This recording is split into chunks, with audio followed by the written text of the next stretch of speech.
नमस्कार विद्यार्थी मित्रांनो, मी प्राध्यापक विनायक राऊत, सहाय्यक प्राध्यापक बाळासाहेब देसाई कॉलेज पाटण. आज आपण विंदा करंदीकर यांच्या माझ्या मना बन दगड या कवितेच्या अनुषंगाने चर्चा करणार आहोत. विंदा करंदीकरांची ही अतिशय गाजलेली कविता आहे. मुळात विंदा करंदीकर हे मराठी साहित्यातील अत्यंत महत्त्वाचं नाव. त्यांचा जन्म 23 ऑगस्ट 1918 रोजी झाला. चुकून प्रिंटिंग मिस्टेक माझ्याकडून 1998 झालेली आहे, आपण समजून घ्याल अशी अपेक्षा आहे.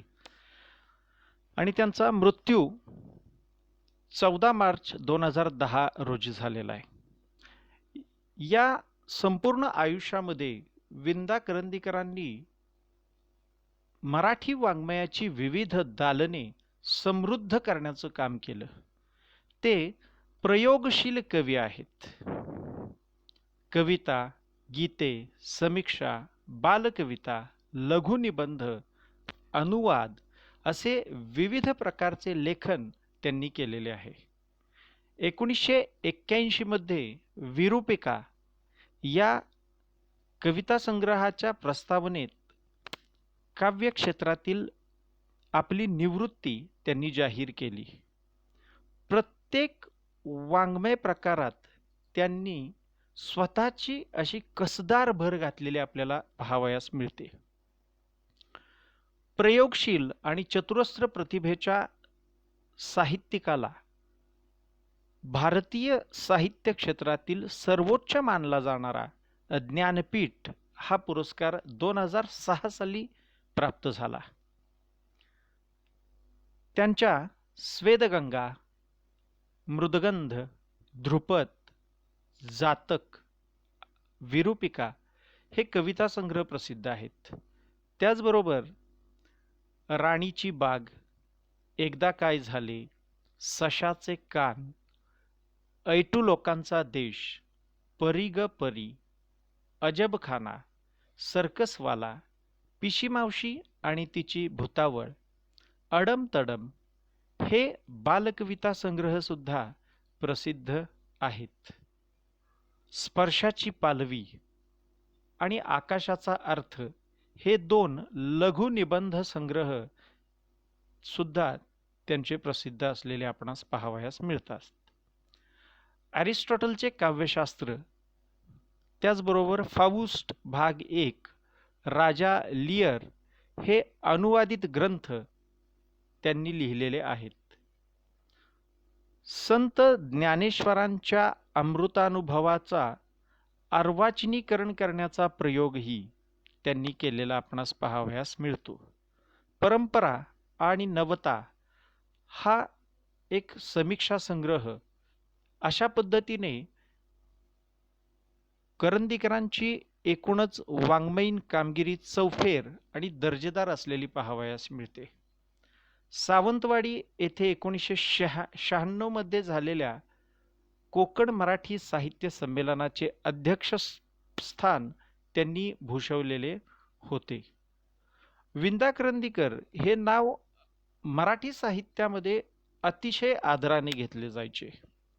जरी त्यांनी 1981 मध्ये आपली काव्यक्षेत्रातील निवृत्ती जाहीर केलेली असली तरीही त्यांच्यामध्ये असणारा दातृत्वाचा गुण सुद्धा तितकाच महत्त्वाचा होता. त्यांना ज्ञानपीठ पुरस्कार तर मिळालाच मिळाला, पण या ज्ञानपीठ पुरस्कारासोबतच अनेक पुरस्कार मिळाले. पण मिळालेल्या प्रत्येक पुरस्काराच्या सर्व रकमा त्यांनी दान करून टाकलेल्या होत्या सेवाभावी संस्थांना. आणि लहान मुलांमध्ये रमणारा हा कवी होता. म्हणजे मुंबईजवळ साहित्य सहवास ही साहित्यिकांसाठी वसवलेली एक कॉलनी होती आहे. आणि तिथं ते लहान मुलांच्या मध्ये रममान होऊन स्वतःचं उत्तरायुष्य त्या माणसानं व्यतीत केलेलं होतं. त्यामुळेच तर त्यांनी लहान मुलांसाठी म्हणजे लहान मुलांशी समरसता त्यांच्या व्यक्तिमत्वामध्ये असल्या कारणाने ते लहान मुलांसाठी बालकविता संग्रह लिहू शकले. आणि सुरुवातीपासून प्राध्यापकी पेशा असणारा हा एक वेगळा माणूस होता. त्यांच्या वडिलांपासूनच त्यांच्याकडे ते दातृत्वाचे गुण आलेले होते. त्यांचा पहिला जो कविता संग्रह आहे स्वेदगंगा, हा त्यांची पत्नी सुमा करंदीकर हिने प्रकाशित केलेला होता, विंदा करंदीकरांच्या वाढदिवसाचे औचित्य साधून. त्यांनी स्वतःचं आत्मचरित्र लिहिलं नाही, पण सुमा करंदीकर ह्या त्यांच्या पत्नीने स्वतःचं आत्मचरित्र लिहिलं.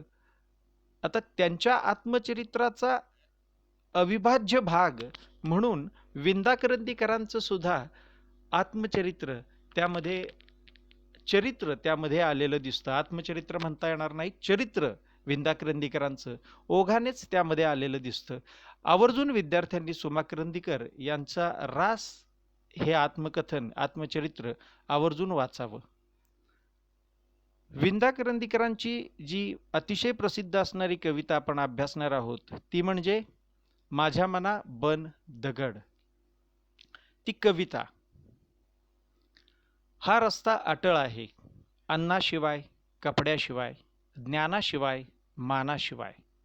कुडकुडणारे हे जीव, पाहू नको डोळे शिव, नको पाहू जिणे भकास, ऐन रात्री होतील भास.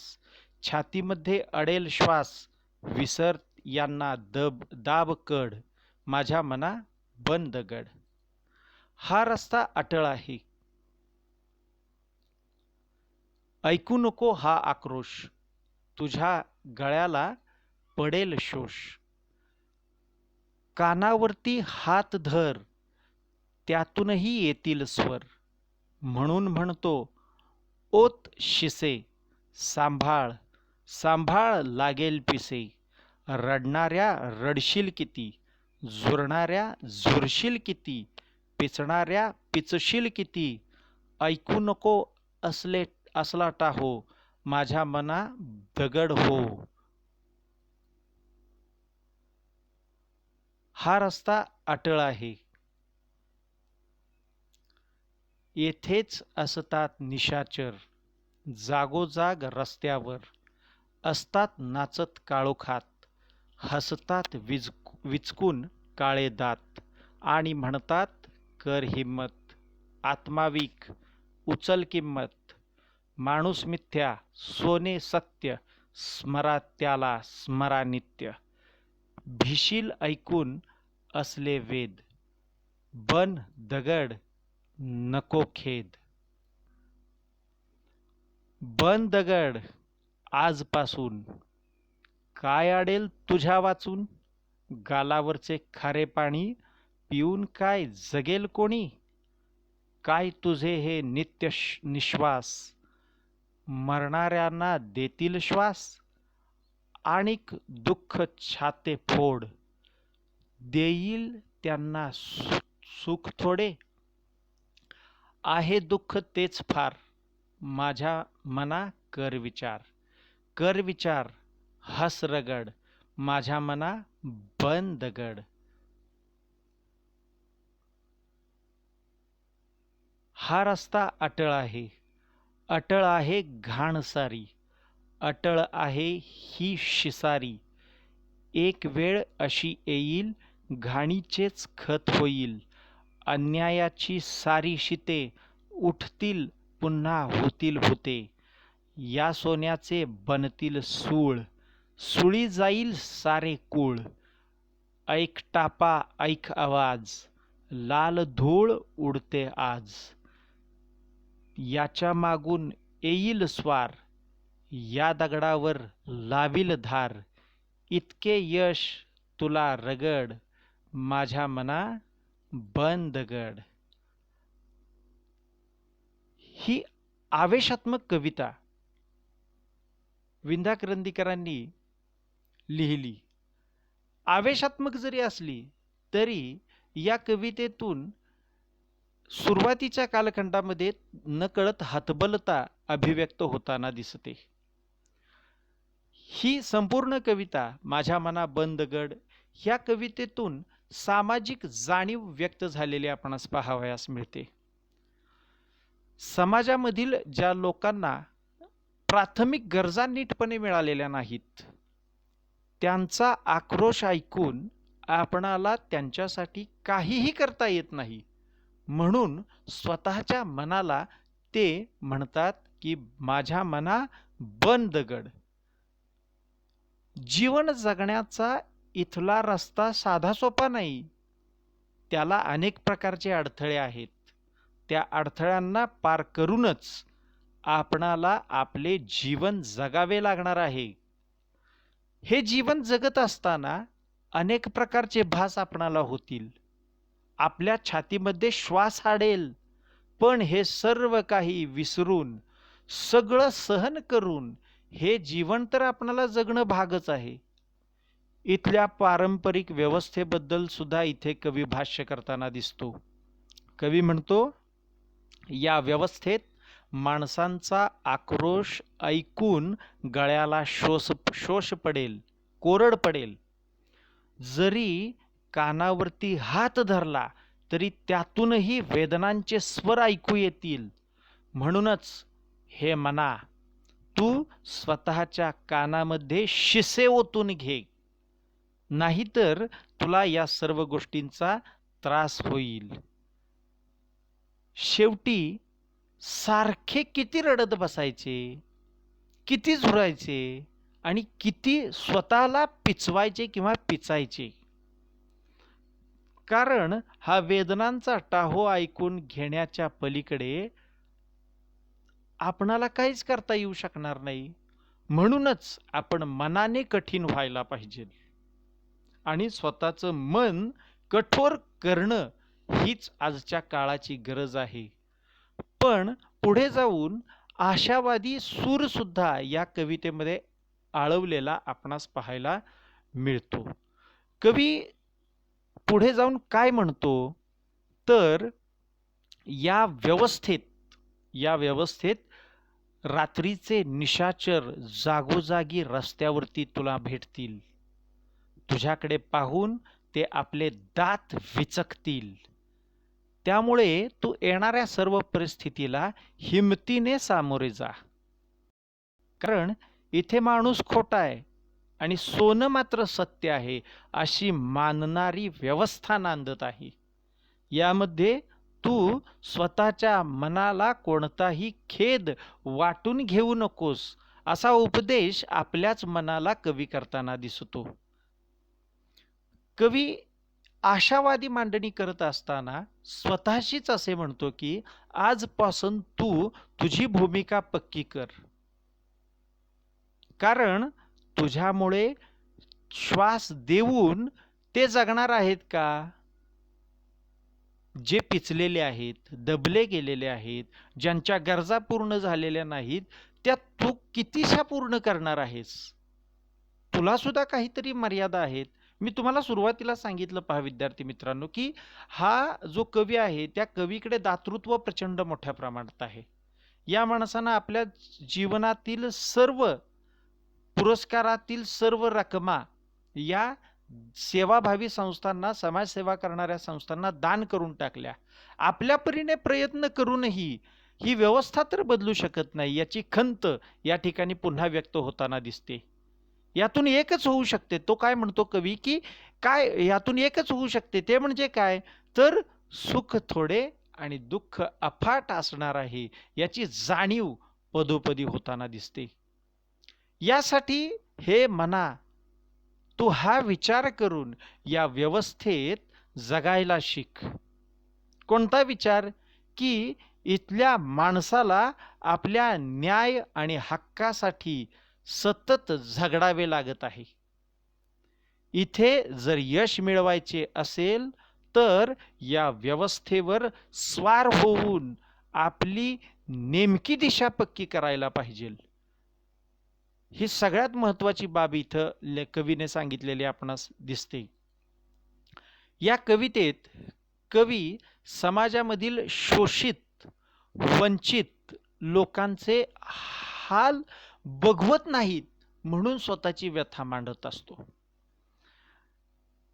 त्या वंचितांचे, शोषितांचे आक्रोश ऐकून वाईट वाटते. त्यांच्यासाठी आपल्याला काहीच करता येत नाही. म्हणूनच कवी स्वतःच्या मनाला दगड बांधण्यासाठी सूचना देताना दिसतो. या सर्व परिस्थितीला समाजातील निशाचर जबाबदार असतात. इथल्या वंचितांना फक्त कोरडी सहानुभूती दाखवून काहीही उपयोग नाही. तर हेच वंचित लोक पुढे हेच शोषित लोक एक दिवस निश्चितच क्रांतीचे दूत बनतील, हा विश्वास कवीला वाटतो. यावेळी या क्रांतीत हे संपूर्ण निशाचर नष्ट होतील. म्हणूनच या व्यवस्थेमध्ये चिरडले गेलेले हे जे वंचित लोक आहेत ते निश्चितच क्रांती करतील. यामधूनच नवीन समाजाची निर्मिती होईल, हा आशावाद कवीने व्यक्त केलेला आहे. हे निशाचर म्हणजे कोण आहेत? तर निशा म्हणजे रात्र आणि चर म्हणजे रात्रीचे फिरणारे, म्हणजेच रात्रीचे फिरणारे हे रात्रींचर जे आहेत, म्हणजेच कृष्णकृत्य करणारे, कुकर्म करणारी लोक आहेत. त्यांच्यावरती निश्चितच वेळ येईल, हा आशावाद कवी आपल्या कवितेतून व्यक्त करताना दिसतो. आणि निश्चितच वंचित समाजातील किंवा वंचित असणाऱ्या लोकांनी भविष्यामध्ये जेव्हा क्रांतीचे शस्त्र हातामध्ये घेऊन लढण्यास सुरुवात करतील, त्यावेळेला नवीन समाजाची निर्मिती निश्चितच होईल, हा विश्वास कवी आपल्या कवितेतून व्यक्त करताना दिसतो. पण ही क्रांती जोपर्यंत होत नाही तोपर्यंत स्वतःच्या मनाला दगड होऊन हे सर्व व्यवस्था पाहण्याची विनंती करताना दिसतो. कारण तूर्त त्यांच्या हातामध्ये तर काही नाही याची जाणीव, संपूर्ण प्रस्थापित व्यवस्था बदलण्यासाठी क्रांती करण्याची स्वप्न या कवितेतून कवी आपणाला पाहताना दिसतो. आणि ही अतिशय सुंदर आणि लोकप्रिय असणारी, अत्यंत गाजलेली विंदा करंदीकरांची एक महत्त्वाची कलाकृती या ठिकाणी आपण त्या कलाकृतीच्या अनुषंगाने विचार केला. धन्यवाद.